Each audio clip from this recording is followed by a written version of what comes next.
What made you call CPS? I work at this grocery store downtown, and there's this woman, Bridget, who's been there for 2 years longer than me. She's 29 with 3 kids, and honestly, her life seems like complete chaos. She's always 20 minutes late minimum, always on her phone arguing with someone about money or babysitters, always asking people to cover her shifts last minute. But whatever. Everyone's got problems, and retail doesn't pay enough for any of us to judge. At first, I felt bad for her because being a single mom looked impossible. She'd come in with her hair still wet from rushing, wearing mismatched shoes, forgetting her name tag half the time. The managers never said anything because we were always short-staffed, and at least she showed up eventually. Her kids would sometimes come in after school, and she'd give them candy from the checkout lanes without paying and tell them to wait in the break room. Nobody wanted to be the person who got a struggling mom fired. Then about 2 months ago, I started noticing her oldest kid, Jason, hanging around outside more and more. He's like 9 or 10 and would sit on this bench by the entrance for hours playing on some old tablet. First, it was just after school for an hour until her shift ended. Then it became him being there at 7, 8, 9 at night. She'd tell him to wait outside because employees couldn't have kids in the break room anymore after the new district manager made that rule. When customers would ask if he was okay, he'd say his mom worked here and she'd be done soon. But soon meant 3 or 4 more hours.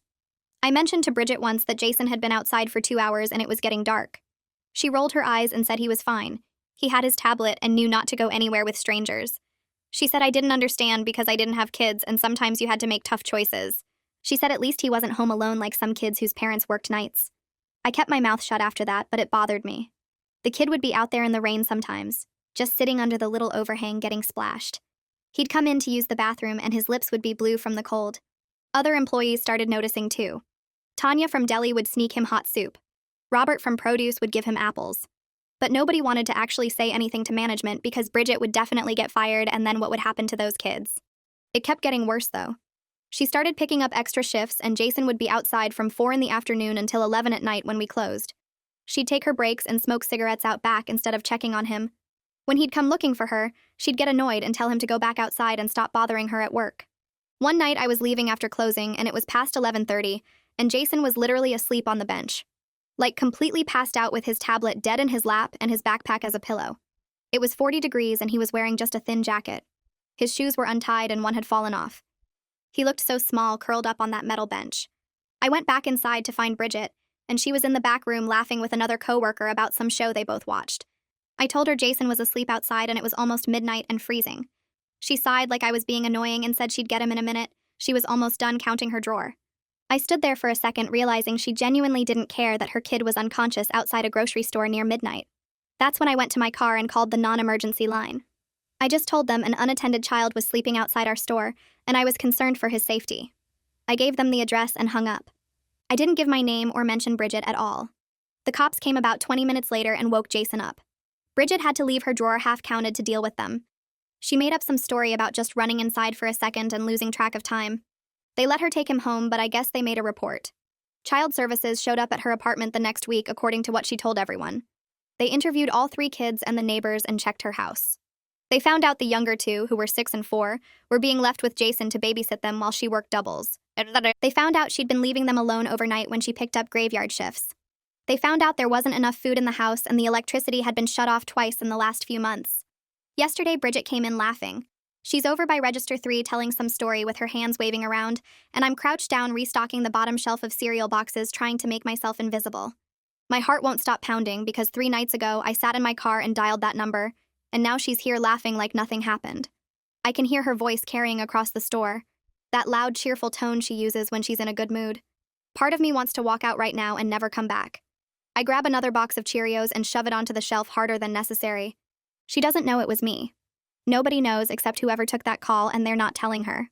I keep repeating this in my head, but it doesn't make my hands stop shaking. Tanya's voice joins Bridget's now, and they're both laughing about something. I force myself to stand up and push my cart toward the magazine rack near the registers because I need to know what she's saying. My legs feel weird and disconnected, like I'm walking through water. I pick up a stack of gossip magazines and start straightening them, even though they're already perfectly straight.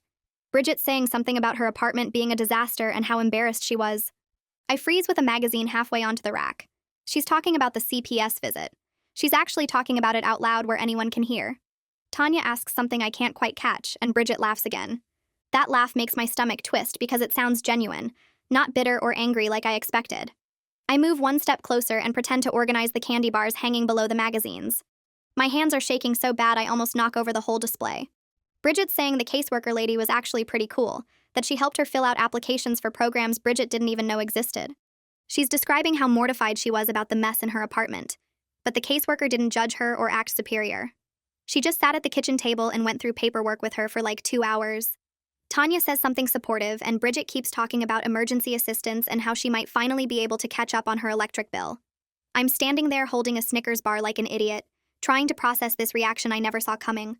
In my head, I'd imagined her furious, crying, scared about losing her kids. I'd imagined her figuring out it was me and screaming at me in front of everyone. I never imagined her laughing and calling the caseworker cool. The magazine in my other hand slides out and falls on the floor. I bend down to pick it up and stay there longer than necessary because I need a second to breathe. When I stand back up, Bridget's moved on to talking about her schedule for next week. My face feels hot and my shirt is sticking to my back even though the store is freezing like always. I finish with the magazines and wheel my cart toward the back, keeping my head down. Robert's in the produce section spraying down the lettuce when I pass. He glances at me and does a double take. I must look as messed up as I feel. I make it to the employee bathroom and lock myself in one of the stalls. I sit on the closed toilet lid and put my head between my knees like you're supposed to do when you feel faint. The fluorescent light above me is buzzing and flickering. Someone comes in, uses the sink, and leaves. I stay there counting my breaths until my heart rate feels somewhat normal. When I finally come out, I wash my hands for way too long and avoid looking at myself in the mirror. My break isn't for another hour, but I grab my jacket from my locker and head out to my car anyway. Nobody stops me. I sit in the driver's seat with the windows cracked and stare at the employee entrance. The November air is cold enough that I can see my breath. I keep replaying Bridget's laugh in my head, trying to understand it. She was relieved. She actually sounded relieved that CPS came to her apartment and investigated her. That doesn't make sense with anything I expected. I thought calling would help her kids but destroy her, and now I don't know what to think. A knock on my window makes me jump so hard I hit my knee on the steering wheel. Robert's standing there with a cigarette, looking concerned. I roll down the window halfway. He asks if I'm okay because I looked really pale inside. I tell him I'm just tired, didn't sleep well last night. He takes a drag and gives me this look that makes my chest tight. It's not suspicious exactly, more like understanding. Like he knows something without me having to say it. He asks if I heard Bridget talking about the CPS thing. I nod because I can't trust my voice right now. He says it's good someone finally did something, that he's been worried about those kids for months. The way he says someone lands heavy between us. I look down at my hands gripping the steering wheel. He tells me he's glad the caseworker seems helpful instead of just punishing, that maybe Bridget will actually get the support she needs. Then he flicks his cigarette and heads back inside. I sit there for another 10 minutes before I can make myself go back to work. The next day, Bridget's restocking the candy aisle when I walk past with my pricing gun. She's humming something under her breath and organizing the chocolate bars by type. She looks up when she sees me and starts talking like we're in the middle of a conversation. She tells me CPS connected her with this subsidized after-school program for all 3 kids starting next week. It's at the community center just 2 blocks away and they can stay until 7, which covers most of her shifts. She sounds excited about it, listing off all the activities they'll have. Arts and crafts for the younger ones, homework help for Jason, a gym for rainy days. I'm standing there with my pricing gun pointed at a jar of peanut butter, not moving. She keeps talking about how it's basically free, just $5 a week per kid, and they even provide snacks. Her voice has this lightness I've never heard before. I manage to say that sounds really great, that it'll be good for them. She agrees and says she feels stupid for not knowing these programs existed, that she's been paying her neighbor $40 a day to watch them and the neighbor mostly just let them watch TV. I nod and price another item. She mentions the program has dinner included too, so that's one less meal to figure out. The relief in her voice when she says that makes me feel strange. I'm glad my call helped, but I still went behind her back and reported her to authorities. I told strangers that she was neglecting her kids. Even if it worked out okay, that's what I did. She moves down the aisle to restock the gummy bears, and I escape to the next section. My hands won't stop shaking for the rest of my shift. 2 days later, Tanya catches me heading into the walk-in cooler to grab more milk crates. She follows me in and closes the door behind us. The cold air hits my face and I can see both our breaths in the dim light. She asks me directly if I was the one who called about Jason that night. Her voice isn't mean or accusing, just curious and quiet. I freeze with my hand on a milk crate. She says she's not trying to start anything. She just wants to know. I don't say yes or no, but I can feel my face doing something that gives me away. She steps closer and squeezes my arm. She tells me someone needed to, that she's been feeling guilty for months about not doing it herself. She was working the closing shift 2 weeks before I made the call and found Jason asleep out there, and she just woke him up and told him to go find his mom.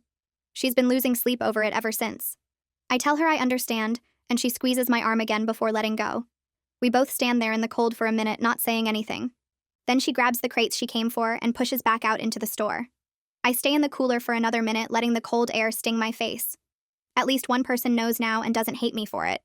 Over the next week, I start noticing the bench by the entrance sitting empty during evening shifts. The first couple times I think maybe Jason's just inside with Bridget. But then I remember she said the program goes until 7.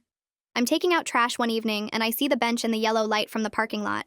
It looks different without a small kid hunched over a dead tablet. Bridget mentions during a shift change that Jason loves the program, that he's made friends with 2 other boys his age. She says they play basketball in the gym and he's getting pretty good. She tells me the program includes dinner, and yesterday they had spaghetti, and Jason said it was better than anything she makes at home. She laughs when she says this, but there's something sad underneath it. I tell her it's great that he's making friends, and she agrees. She says the younger 2 love it too, that they come home tired in a good way instead of wired from watching TV all day. She heads to her register, and I finish stocking the shelf I'm working on. The bench stays empty night after night, and I try not to think about all the hours Jason spent out there before I finally made that call. The CPS caseworker comes in during my shift the following Tuesday. I recognize her from the description Bridget gave, a woman in her 40s with short gray hair and a canvas bag covered in pins. She goes straight to the manager's office, and I watch through the window while pretending to organize the impulse buy shelves near the registers. The manager looks uncomfortable, shifting in his chair and rubbing his neck. The caseworker is talking and gesturing, probably asking about Bridget's schedule. Our scheduling system is designed so the company can change shifts with 2 hours' notice, not so employees can have consistent hours they can plan around. The manager is explaining something, and the caseworker is writing in a notebook. They talk for maybe 20 minutes, and then she leaves through the front entrance. The manager comes out of his office looking annoyed and goes straight to the break room. I know nothing will probably change with Bridget's schedule because that would require corporate to care about employee stability over their own flexibility. But at least someone asked. At least someone official said that erratic scheduling makes it impossible for single parents to arrange childcare. That's more than anyone here has done. During a slow afternoon later that week, Bridget's telling a group of coworkers about the parenting classes CPS is making her attend. She rolls her eyes while describing it, saying she has to go twice a month for 6 months, and they do home checks too. One of the newer guys asks if that's scary, and she shrugs. She admits the parenting class teacher is actually helpful. That last week she gave Bridget information about tenant rights when Bridget mentioned her landlord won't fix the heat. She says she didn't know she could report landlords for that stuff, that she thought she just had to deal with whatever the landlord decided. I'm restocking soup cans nearby, and I can hear everything. She's talking about the investigation I caused like it's just another annoying thing she has to deal with, not something that could have destroyed her life. She mentions the home checks are monthly, and they look at everything from food in the fridge to whether the smoke detectors work. She laughs and says she's been cleaning more in the past 2 weeks than she has all year. The other coworkers laugh with her.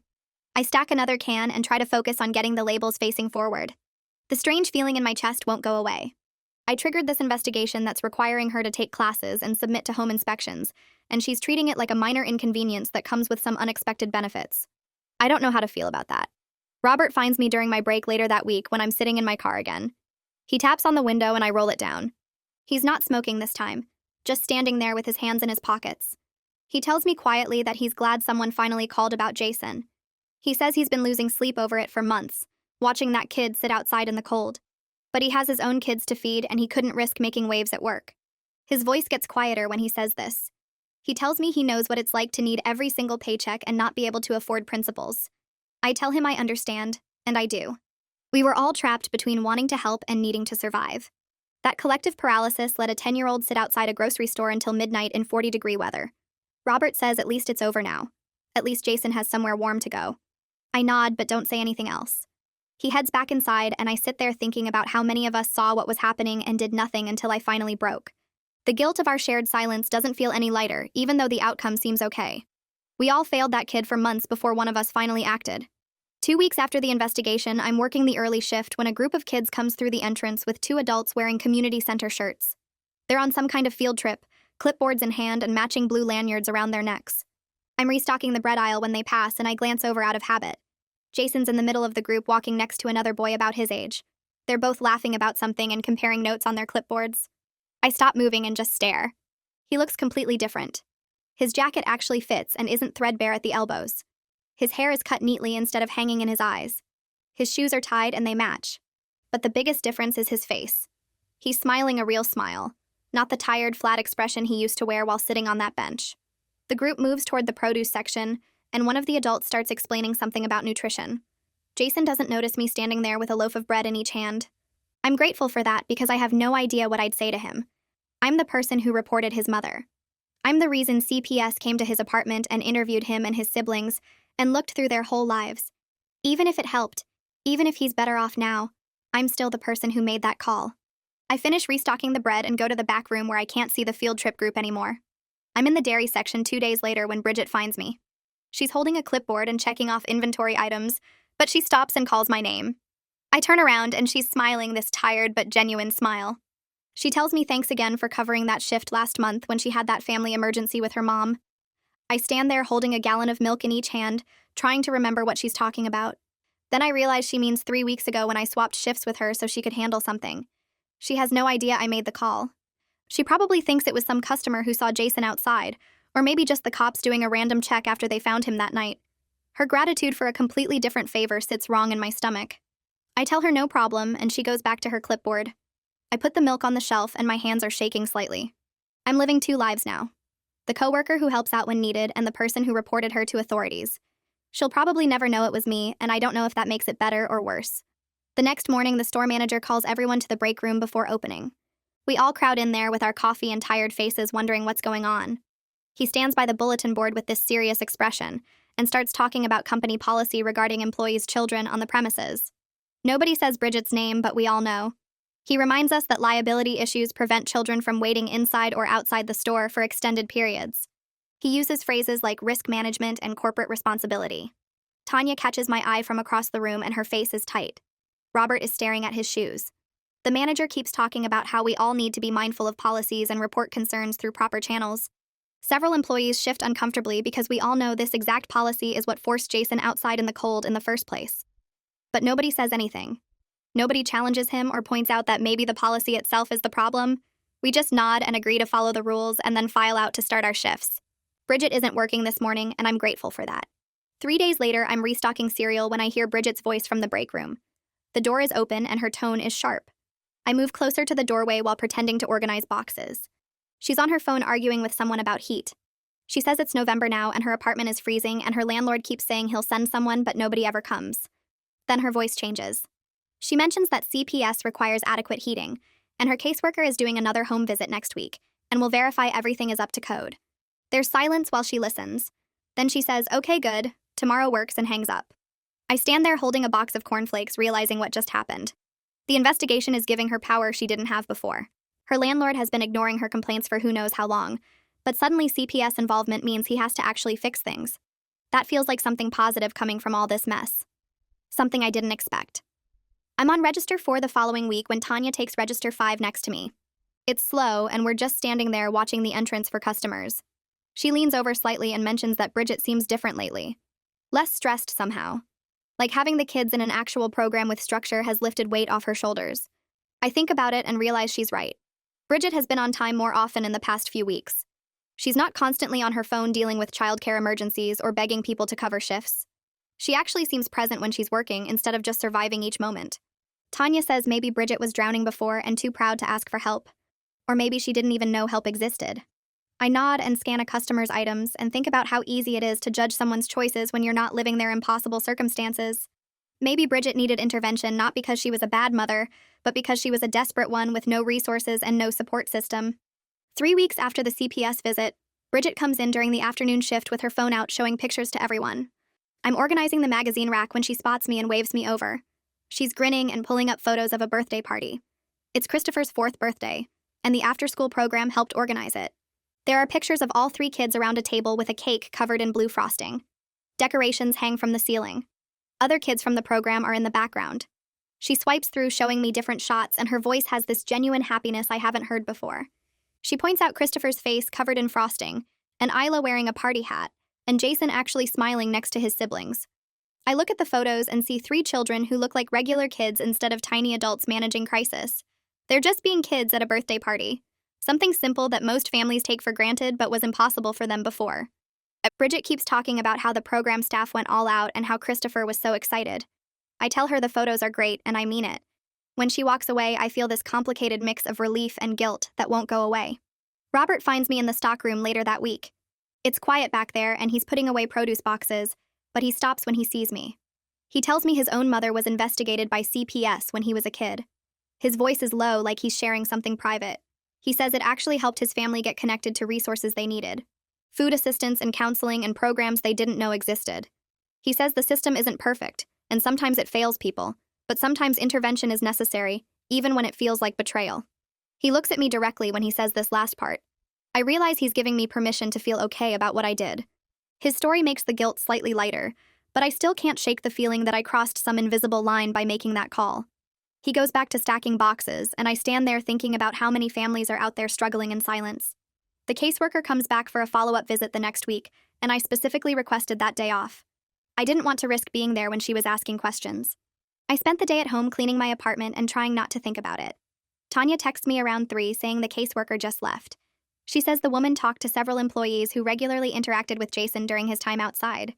She says the caseworker seemed focused on understanding what community supports the family had, not on punishing anyone. Tanya says it felt more like building a picture of the situation than looking for someone to blame. I text back thanks for letting me know and then sit on my couch staring at my phone. Part of me wishes I'd been there to see how it went. Part of me is relieved I wasn't. I noticed small changes in Bridget over the next few weeks. She's packing actual lunches now instead of buying clearance items from the store or skipping meals entirely. She brings a little insulated bag with a sandwich and fruit and actually takes her full break to eat. It's such a small thing, but it suggests stability. Maybe the emergency assistance means she has grocery money. Maybe not paying for last-minute babysitters means she can afford food. Maybe having a few hours when she's not in pure survival mode means she can think about basic things like packing lunch. I watch her eat a turkey sandwich in the break room and realize how much I took for granted. I've always been able to pack lunch. I've never had to choose between eating and keeping the lights on. One evening near closing, a woman comes into the store wearing a community center shirt. She's got a clipboard, and she's looking around like she's searching for someone. She spots Bridget at the customer service desk and walks over. I'm nearby organizing returns, and I can hear their conversation. The woman introduces herself as a coordinator from the after-school program. She tells Bridget that Jason has been helping the younger kids with their homework and showing real leadership skills. Bridget's face does something complicated when she hears this. Pride mixed with sadness. Like she's realizing her oldest child has been forced to grow up too fast. The coordinator keeps talking about how Jason is patient with the little kids and takes his responsibilities seriously. She mentions they have a mentorship program he might benefit from where he'd get paired with a male role model. Bridget writes down the information and thanks her. After the woman leaves, Bridget just stands there staring at the paper in her hand. I finish with the returns and head to the back room because watching her process that feels too private. I find myself watching Bridget differently now. Things I used to see as chaos and irresponsibility look more complicated when I actually pay attention. She picks up every extra shift offered even when she's clearly exhausted. She never buys anything for herself but will grab clearance toys for her kids when they go on sale. She's navigating systems designed to make poor people fail and somehow still showing up every day. I used to think she was just messy and disorganized. Now I see someone fighting to survive with limited weapons.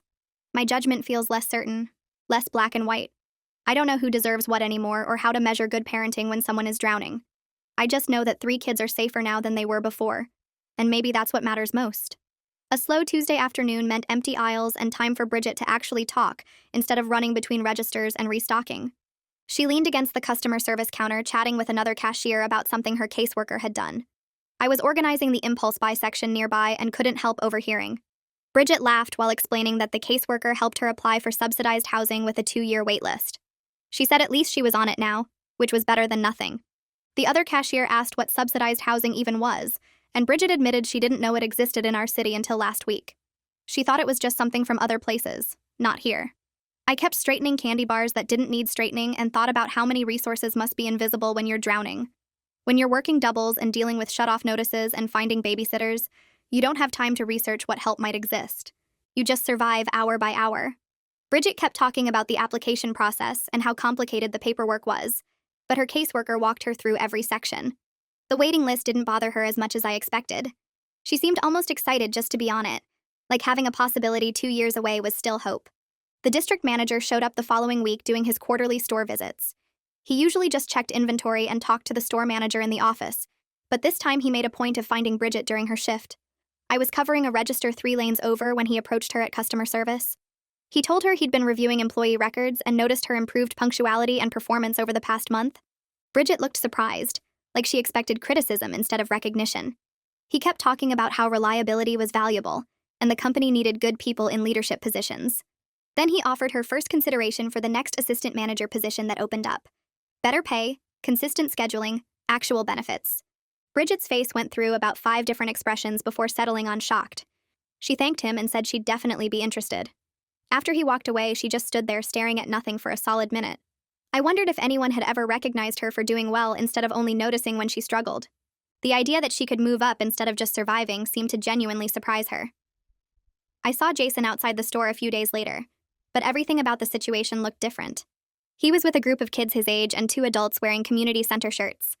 They had clipboards and were doing some kind of nature scavenger hunt around the neighborhood. Jason was animated, actually smiling and talking with another boy about something on their list. They checked off items as they found them, leaves and rocks and other things I couldn't see from inside. The bench where he used to sit alone for hours was just background now, part of the landscape instead of his prison. He walked right past it without even glancing at it, laughing at something his friend said. The counselor with them looked patient and engaged, actually paying attention to what the kids were finding and saying. I watched them move down the sidewalk toward the park and felt something loosen in my chest. That kid who used to sit outside in the cold with a dead tablet now had friends and activities and adults who cared. The change was so visible it almost hurt to see. Tanya caught me during our overlapping break that afternoon. We were both in the back room and she brought up Bridget's situation directly.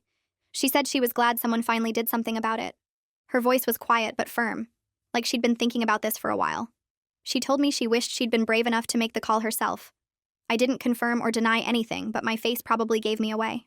Tanya squeezed my shoulder and said sometimes helping people means doing things they might initially hate you for. That's just part of caring about others. The guilt had been eating at me despite seeing all the positive changes. Hearing someone else say it was the right thing helped, even though I still felt weird about going behind Bridget's back. Tanya mentioned she'd been losing sleep over Jason sitting outside in the cold too, but didn't know what to do. Everyone at the store had been trapped between wanting to help and being afraid of making things worse. At least now the kids were safe and Bridget was getting support instead of just struggling alone. A month after the investigation, Bridget brought paperwork to work during her break. She spread it out on the break room table looking excited but nervous. Medical billing certificate program at the community college. She explained to anyone who'd listen that her caseworker told her about a workforce development grant covering tuition and childcare during class time. The grant specifically helped single parents get job training for better careers. She'd never heard of it before. The program was 2 evenings a week for 6 months and led to certification that could get her a job at a hospital or clinic. Better pay than retail, actual career path, normal hours. She asked the store manager if she could adjust her schedule for the classes, and he agreed immediately. Bridget kept looking at the enrollment forms like she couldn't believe this was real. She told me later that she never imagined going to college or having a career instead of just jobs. Requested Reds is on Spotify now. Check out link in the description or comments. The possibility of actually improving her situation instead of just surviving felt foreign to her. But the caseworker kept telling her she was capable and deserved better opportunities. Someone believing in her seemed to matter as much as the actual resources. I realized over the next few weeks that I'd been waiting for Bridget to figure out I made the call. Some part of me expected her to piece it together and confront me, but it was becoming clear she probably never would. The anonymous nature of the report meant I got to keep my secret and my guilt. I watched the aftermath without facing direct consequences for my choice. Part of me wished she knew so we could clear the air and I could stop carrying this weird tension. But mostly I was relieved to avoid that confrontation. What would I even say?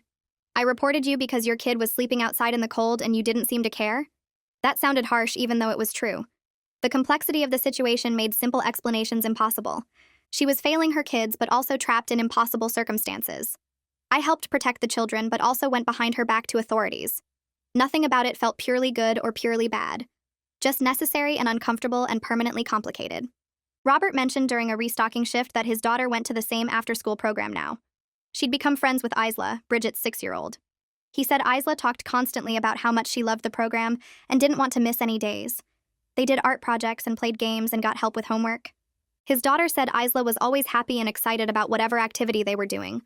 The kids who'd been left with their 10-year-old brother as babysitter were now in age-appropriate care with structured activities and adult supervision. Robert said you could see the difference in how they acted. More relaxed, more like regular kids instead of tiny adults managing crisis. Isla apparently talked about the snacks they got at the program and how she was learning to read better. Simple things that should have always been part of her life but hadn't been. The program gave them stability and safety and childhood, things their mother wanted to provide but couldn't manage alone. The store manager pulled me aside one afternoon after a particularly smooth shift. He thanked me for being a reliable employee and said he appreciated my work ethic. Then he mentioned that he knew some staff members had been concerned about Bridget's children. His wording was careful, almost too careful. He said he appreciated that someone handled it appropriately through proper channels rather than gossip or drama.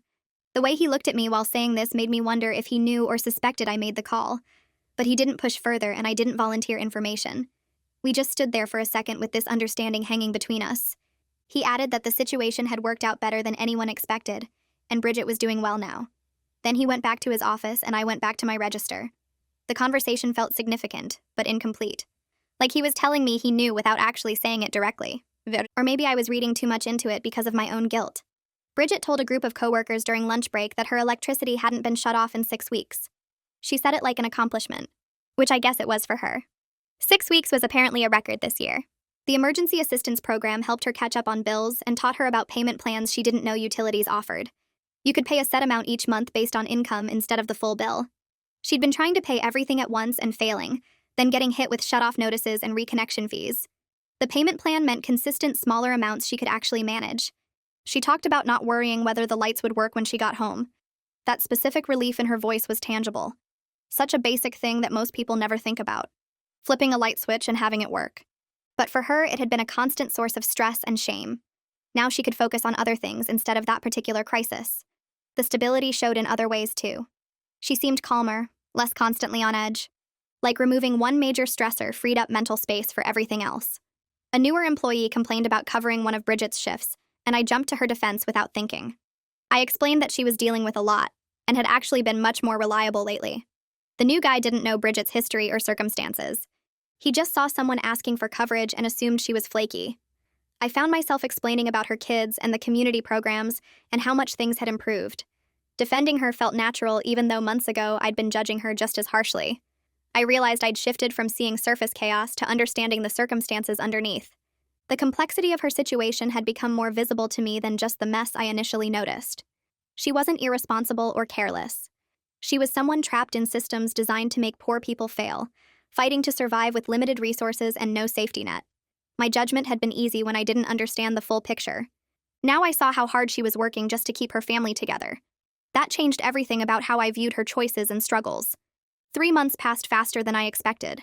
The CPS caseworker walked into the store on a Tuesday afternoon while I was restocking the cereal aisle. She wore the same professional outfit from before, carrying a leather folder under her arm. My hands froze on a box of cornflakes when I spotted her heading toward the manager's office.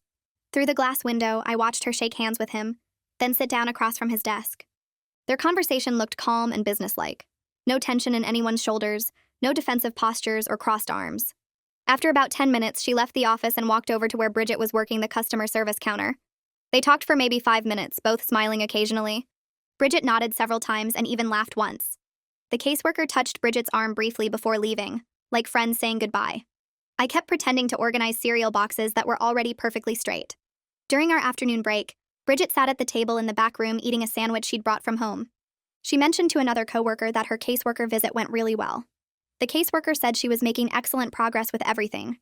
The parenting classes, the stable childcare arrangement, keeping up with bills, maintaining adequate food in the house. Everything was looking good enough that they might close the case after 6 months instead of keeping it open longer.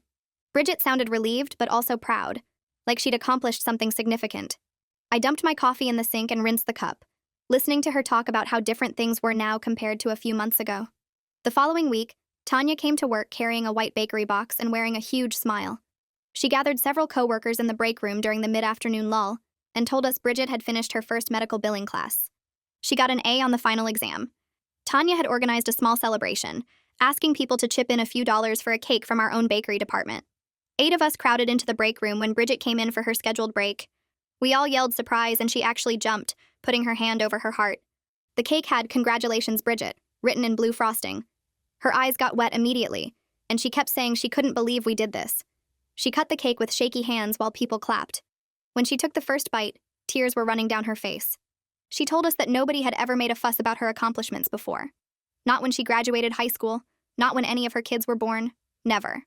She kept wiping her eyes and laughing at herself for crying over a grocery store cake. Watching her accept this simple recognition made something warm spread through my chest. These were good people I worked with. People who noticed when someone was struggling and when someone was succeeding. People who cared enough to celebrate the small victories that meant everything to someone like Bridget. A few days later, I was working the register during the after-school rush when the community center group came through.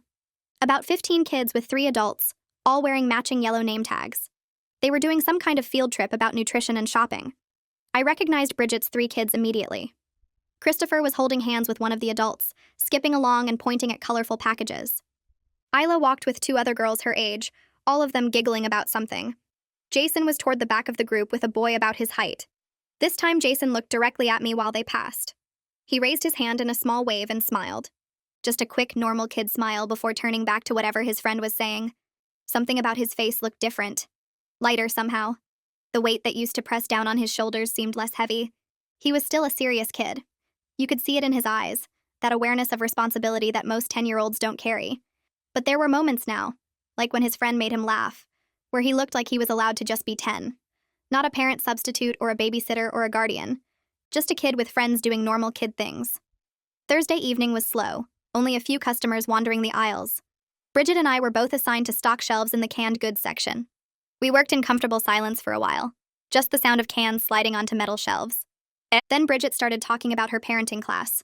She said the instructor taught them about realistic expectations for children at different developmental stages. She was realizing she'd been asking Jason to do things no 10-year-old should handle. Watching 2 younger siblings for hours. Making dinner. Getting everyone ready for bed. Making sure the doors were locked and everyone was safe. She said desperation made her rationalize bad choices as necessary. She convinced herself Jason was mature enough, responsible enough, capable enough. But he wasn't. He was just a kid who learned to act like an adult because he had no choice. Her voice got quiet when she talked about it. Thoughtful instead of defensive. I told her that survival mode makes everyone do things they wouldn't choose otherwise. That when you're drowning, you grab whatever keeps you afloat even if it's not the right thing.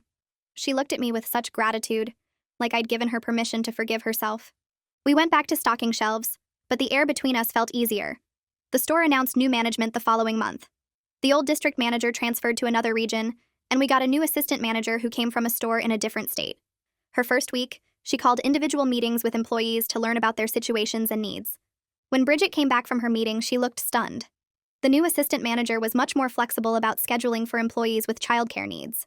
She understood that parents couldn't just work whatever random shifts the computer system assigned. Bridget got consistent evening shifts, 5 to 9 p.m., Monday through Friday. Those hours aligned perfectly with the after-school program schedule. The kids went there right after school and stayed until 7. Bridget could pick them up at 7 and still make it home by 7:30. No more scrambling for last-minute coverage. No more bringing kids to work. No more leaving them in situations they were too young to handle. The structural change made more difference than any individual intervention could have. One person in management who understood that employees were human beings with real lives and real limitations. That simple flexibility transformed Bridget's entire situation more than any parenting class or caseworker visit. I was taking out recycling through the back hallway when I heard Bridget's voice from around the corner. She was on her phone, laughing about something. I paused, not wanting to interrupt her break. Her voice carried clearly in the empty hallway. She was confirming her next appointment with her caseworker, still laughing about whatever they'd been discussing. The conversation sounded friendly, collaborative, like talking to someone who was helping rather than monitoring. She mentioned something about the kids' report cards and how well everyone was doing. Then she laughed again and said she'd see her next week. The relationship seemed collaborative rather than adversarial. It made me think about how I'd been, so scared that calling CPS would destroy her family. That fear hadn't come true. Instead, the investigation connected them to support systems that were actually helping. Good caseworkers could be allies rather than enemies. People who understood that struggling parents needed resources and support, not judgment and punishment. 4 months after the investigation, I overheard Bridget talking to Robert near the produce section. She was telling him about her budget, how she'd been saving money for the first time in years. Not paying for emergency babysitters meant an extra $100 a month. Not getting hit with late fees on bills meant another $50. Not having the electricity shut off meant no reconnection fees. She'd opened a savings account and was putting away $75 every paycheck. She was planning to take the kids to visit her mother in another state during Christmas break. A real vacation with a hotel and everything. Her mother hadn't seen the kids in almost 2 years because Bridget could never afford the trip. Now she was booking plane tickets and researching things to do in her mom's city. The stability in her voice when she talked about future plans instead of just surviving the present day was striking. She wasn't just reacting to the next crisis anymore. She was actually planning ahead, thinking about next month and next year instead of just tomorrow.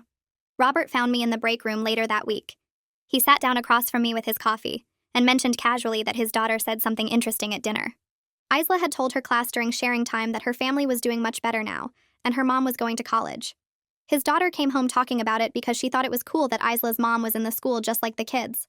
Robert looked at me with this meaningful expression while he said it. His eyes held understanding and approval. I realized he definitely knew I made the call. Maybe he'd figured it out from how I'd been watching Bridget and her kids. Maybe Tanya had told him. Maybe he just put the pieces together. We didn't discuss it directly. But there was an understanding between us that sometimes caring about people means making hard choices they might not initially thank you for. Sometimes helping requires doing uncomfortable things. He finished his coffee and went back to work, leaving me sitting there with my own thoughts about choices and consequences. The next evening, I was pushing carts back from the parking lot when I saw the community center counselor talking with Bridget near the store entrance. They stood by the bench where Jason used to sit for hours. The same metal bench that used to be his prison. Now it was just part of the landscape. The counselor was a woman in her 30s wearing casual clothes and a lanyard with the community center logo. She was discussing Jason's progress in the mentorship program. Her voice carried across the parking lot in the quiet evening air. She mentioned that Jason's mentor was a teacher who'd been working with him on processing his feelings about having so much responsibility at home. The mentor was helping Jason understand that what happened wasn't his fault, that he shouldn't have been put in that position, that being a kid was okay. Bridget listened seriously, asking questions about how Jason was responding to the sessions, whether he was opening up, whether the counselor thought it was helping. She seemed genuinely engaged with helping her son heal from what he experienced. Not defensive or dismissive. Just a mom trying to understand how to support her kid through something difficult. The staff meeting happened on a Monday morning before the store opened. All employees gathered in the break room, standing around because there weren't enough chairs. The store manager stood at the front looking pleased about something. He announced that Bridget was promoted to assistant manager starting next month. The position came with a significant raise, $3 more per hour, and benefits including health insurance for her family. Everyone applauded and Bridget's face went red. She looked overwhelmed in the best way, like she couldn't quite believe this was happening to her. People congratulated her and she kept thanking everyone. After the meeting, she caught me by the time clock. She told me privately that 6 months ago she never imagined anything getting better. She thought she'd be stuck in the same desperate situation forever, just barely surviving, always one crisis away from everything falling apart. Now her whole life was different.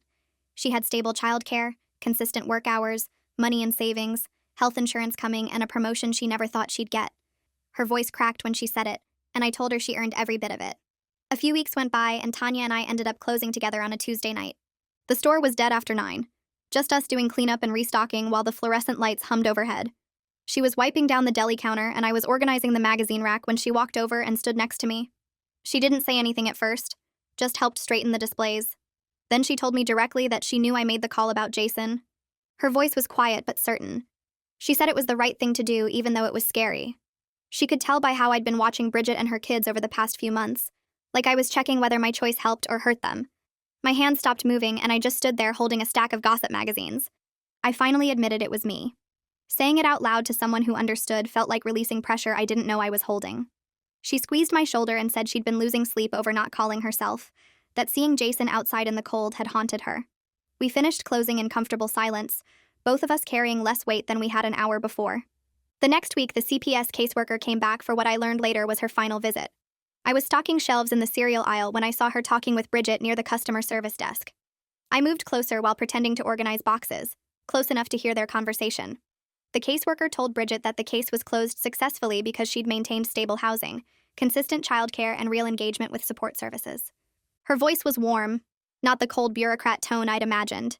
She said Bridget should be proud of the changes she'd made for her family. Bridget thanked her, and her voice got thick when she mentioned that the intervention was hard at first, really hard, but it ultimately helped her access resources she desperately needed. She said she didn't know those programs existed until the caseworker connected her.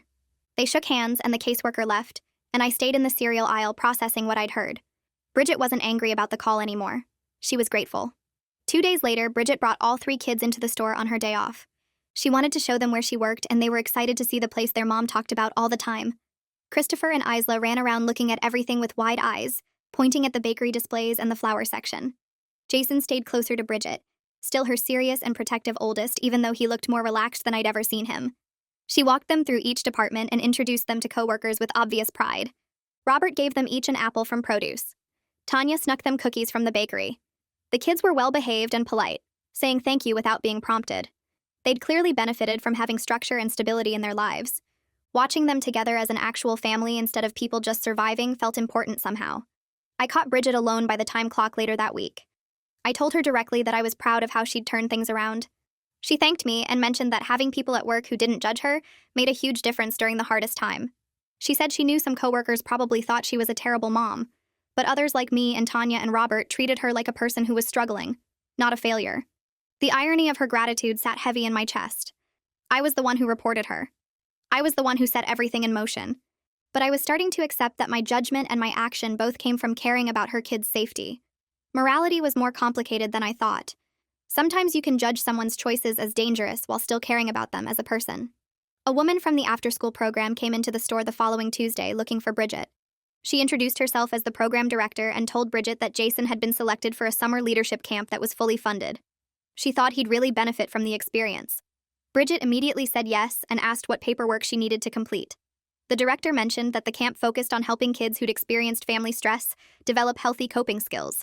Bridget didn't get defensive or bristle at the implication. She just nodded and said that sounded perfect for him.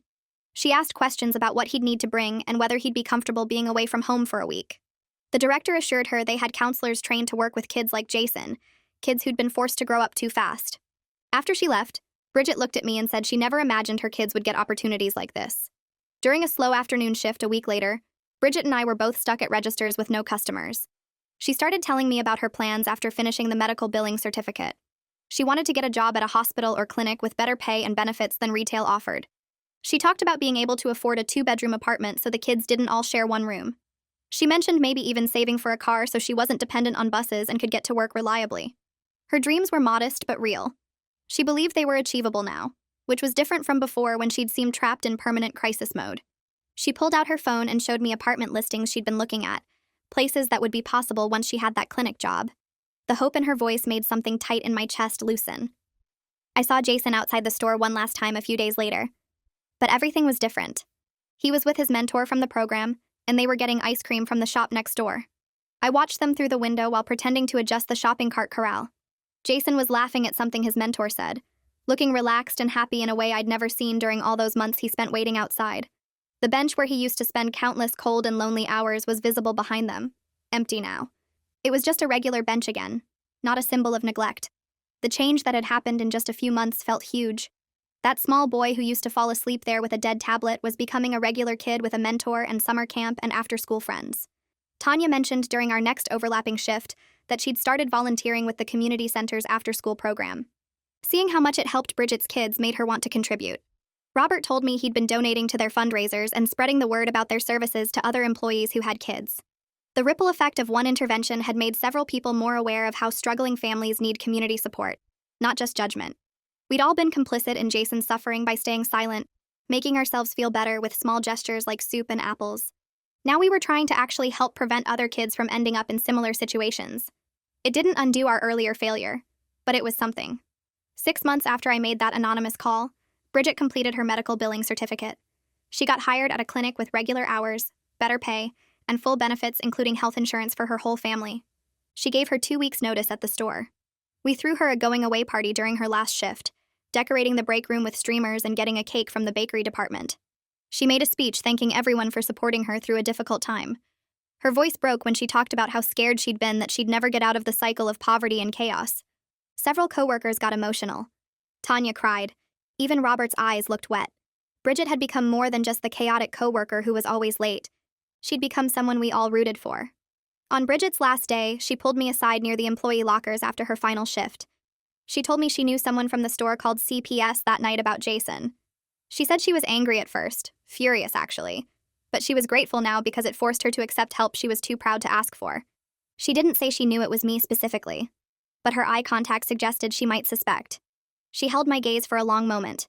I told her that her kids were lucky to have a mom who fights so hard for them. I meant it completely. She'd taken the intervention and used it to build something better instead of just resenting the intrusion. That took real strength. She hugged me tight and then headed out with her kids trailing behind her, all 3 of them talking at once about something they wanted to do that weekend. I watched them leave through the automatic doors and felt this weird mix of pride and sadness.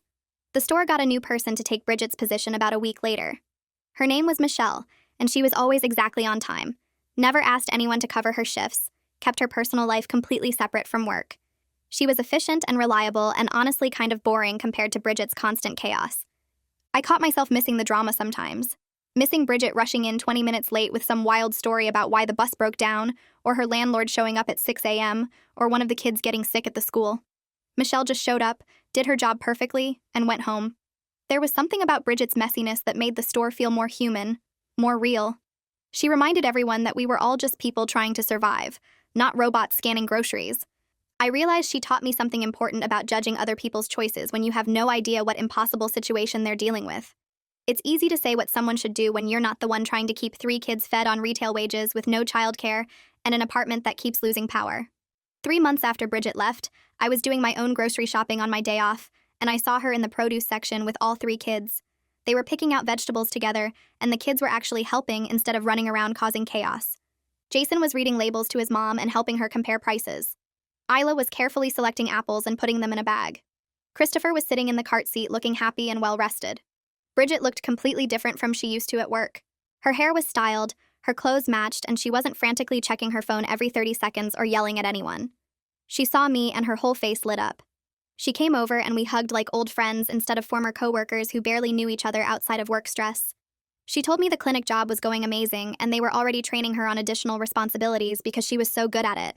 She said having regular hours and knowing exactly when she'd be home every day changed everything for her family. The kids could plan their activities, she could plan meals, they could have actual routines instead of just chaos.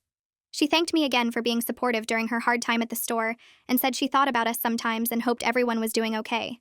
We hugged goodbye, and I watched her finish shopping with her kids, all of them relaxed and happy in a way I never saw when she was drowning at the store. A couple weeks later, Tanya pulled me aside during a shift and said she heard something interesting at a district meeting. Apparently, our store manager mentioned Bridget's story as an example of how connecting struggling employees with community resources can help everyone.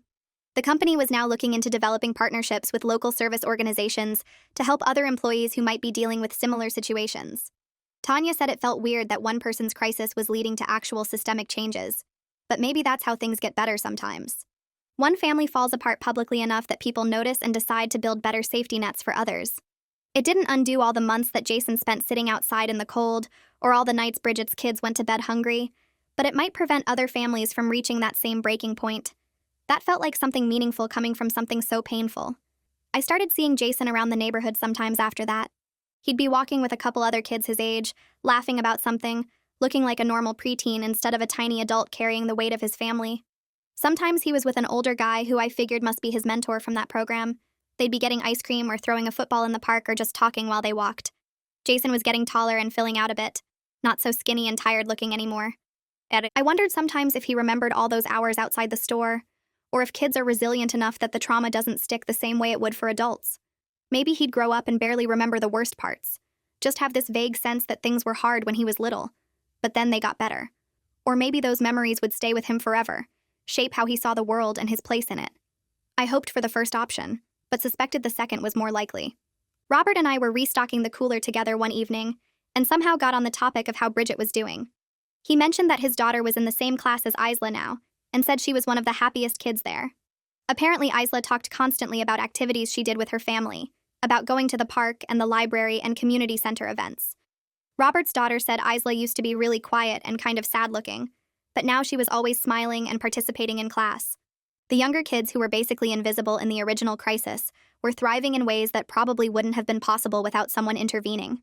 Hearing that made me feel like maybe I did the right thing, even though it felt terrible at the time. Their well-being justified my choice more than anything else could. 3 kids were safe and happy and getting to be actual kids instead of surviving in situations no child should have to handle. I thought about that night a lot. The night I found Jason asleep on the bench and made the call that changed everything. I still felt guilty about going behind Bridget's back, about judging another woman's mothering, about potentially putting kids into a system that doesn't always help. But I also knew that doing nothing would have meant watching a child suffer while I protected my own comfort and workplace relationships. Staying silent would have been easier, but it wouldn't have been right. Sometimes the moral choice is also the uncomfortable choice, the one that makes you lose sleep and second-guess yourself and wonder if you had any right to interfere in someone else's family. I made peace with the guilt by accepting that I'd rather feel bad about helping than feel bad about doing nothing. Tanya and I ended up having a long conversation during a slow shift about how many people probably see situations like Bridget's and stay silent because it's easier than getting involved. We both admitted that we were part of that silence for too long, making small gestures like sneaking Jason food instead of addressing the real problem. Giving him soup and apples made us feel better about ourselves, but it didn't actually help him. The collective responsibility for his suffering sat heavy between us, but at least we eventually acted. At least someone finally did something instead of just feeling bad and hoping it would somehow get better on its own. We talked about how our whole society is kind of set up that way, where everyone sees problems, but nobody wants to be the one to actually intervene because it's messy and complicated and might make things worse. But sometimes making things worse temporarily is still better than letting them stay terrible indefinitely. About a year after the whole CPS investigation started, I was scrolling through Facebook during my lunch break and saw a post from Bridget. It showed all 3 kids on the first day of school, wearing new clothes and backpacks, standing in front of their apartment building and smiling at the camera. The caption talked about how far they'd come in the past year and how grateful she was for the community support that helped her family get stable. She mentioned the after-school program, the clinic job, the parenting classes, all the resources that connected together to pull them out of crisis. Reading it made me cry in a way I didn't expect, sitting there in my car in the parking lot with tears running down my face. Something I'd been carrying since that cold night in November finally released. The guilt didn't disappear, but it transformed into something easier to live with, knowing that the intervention led to actual positive change instead of just more trauma. I realized sitting there that I'd probably never tell Bridget directly that I made the call, and I was okay with that now. The outcome mattered more than my need for confession, or getting credit, or clearing my conscience through some dramatic revelation. Her kids were safe and cared for. She was building a better life, and the intervention connected them to resources that were genuinely helping them thrive. My guilt was something I could live with if it meant they were okay. Some things don't need to be said out loud to be true. Robert mentioned during a closing shift a few days later that he was glad we worked at a store where people actually cared about each other, even when caring meant making difficult choices. He said it while we were counting down the registers. Just casual conversation that felt deeper than it sounded. He was right, though. We weren't just coworkers going through the motions to collect a paycheck. We were people who saw a child in danger and eventually did something about it. That mattered more than any awkwardness or guilt or worry about workplace drama. We chose to protect a kid over protecting our own comfort, and that's something I could feel good about even when everything else about the situation felt complicated and messy. I think about all the children like Jason who are sitting outside stores right now, or staying home alone or taking care of younger siblings because their parents are stuck in impossible situations. The problems that created Bridget's crisis haven't gone anywhere. Poverty wages that make it impossible to afford childcare while working full-time. Unstable scheduling that makes planning ahead a joke. Lack of support services that actually help instead of just judging. One family getting connected to resources doesn't fix the broken systems that endanger so many others. There are kids all over this city and every city dealing with the same thing Jason dealt with, and most of them won't have someone make that call. Most of them will just keep sitting on benches or watching their younger siblings or missing school because their parents are trapped between impossible choices. The grocery store hired Bridget's replacement, and she's punctual and organized and never brings chaos to work, but I guarantee she's struggling too in ways we don't see. Everyone working retail is one emergency away from crisis. Everyone is juggling more than they can handle. The difference is just whether that juggling act stays invisible or becomes visible enough that someone has to respond. I see parents coming through my checkout line every day who look exhausted and stressed and like they're barely holding it together. I wonder how many of them are leaving kids alone or making dangerous childcare choices because they literally have no other options. The systems that are supposed to help families are so hard to access and so complicated to navigate that people give up or never try in the first place. Bridget only got help because someone reported her and forced intervention. How many families are suffering in silence because nobody reports them, and they don't know how to ask for help themselves? But I also know that fixing poverty and childcare and all those big problems happen slowly while children need help right now. Making that call didn't solve the childcare crisis, or raise wages, or create more support services. It didn't fix any of the broken systems. But it did help 3 specific kids who were suffering. It connected one family to resources that made their lives better. Sometimes the only choice is between imperfect action that might help someone right now and comfortable inaction that definitely helps nobody. I chose action even though it was messy and complicated and didn't feel heroic at all. Even though I still feel guilty about going behind Bridget's back and judging her choices and potentially making things worse. The action I took wasn't pure or simple or clearly right, but it was better than doing nothing while watching children suffer. I could have kept walking past Jason on that bench every night and kept feeling bad about it and kept hoping someone else would do something. That would have been easier and more comfortable for me. But easier and more comfortable doesn't mean better when actual kids are cold and hungry and unsafe. The discomfort I felt making that call and the guilt I still carry are prices worth paying if it meant those 3 children got help they desperately needed.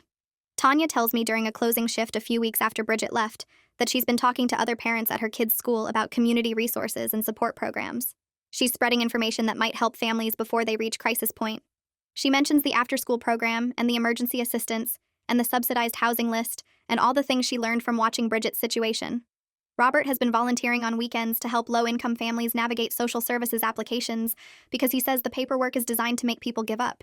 He helps them fill out forms and gather documents and understand what they qualify for. We're all trying to turn our guilt about not acting sooner into something productive. Trying to help other families before someone has to make an anonymous call about their kids. It doesn't erase what we failed to do for months while Jason sat outside, but it's something. It's using what we learned to maybe prevent the next kid from ending up in that situation. Tanya says she wishes we'd all known about these resources earlier, so we could have told Bridget about them before things got so bad. I agree, but I also know that people in crisis often can't hear suggestions or accept help until they're forced to. Bridget might not have used those resources even if we'd told her because she was too overwhelmed and proud and convinced she had to handle everything alone. Sometimes intervention has to be forced because people can't save themselves no matter how much they need saving. A year and a half after that cold November night when I found Jason asleep on the bench, I'm at peace with my choice to call CPS, even though it still doesn't feel purely good or simple. I helped protect children who were in danger, and that mattered more than my discomfort, or Bridget's initial anger, or the messiness of involving authorities. Sometimes doing the right thing means living with complicated feelings forever. Sometimes moral clarity is overrated compared to kids being safe and families getting the support they desperately need. I don't regret making the call, but I also don't feel heroic about it. It was just a necessary thing that someone had to do, and I happened to be the person who did it. Bridget's kids are safe now and thriving, and that's what matters. The fact that it took a crisis and an investigation to get them help is a failure of the systems that should have supported them before things got that bad. But within those broken systems, I made a choice that helped 3 specific children, and I can live with the complicated feelings that choice created. I learned that caring about people sometimes means doing things they might hate you for. That protecting the vulnerable sometimes requires uncomfortable action, instead of comfortable sympathy. That watching someone struggle and feeling bad about it isn't the same as actually helping them. I'm learning to live in the gray area between judging Bridget's choices and understanding her impossible situation. Between respecting her as a mother doing her best, and acknowledging that her best wasn't keeping her children safe. Between systemic problems that trap people and individual responsibility for the choices we make within those traps. Moral clarity would be easier, but kids being safe matters more than my comfort with ambiguity. That's where we'll end for today. I'm really grateful you took the time to listen. I hope it left your heart feeling a little lighter.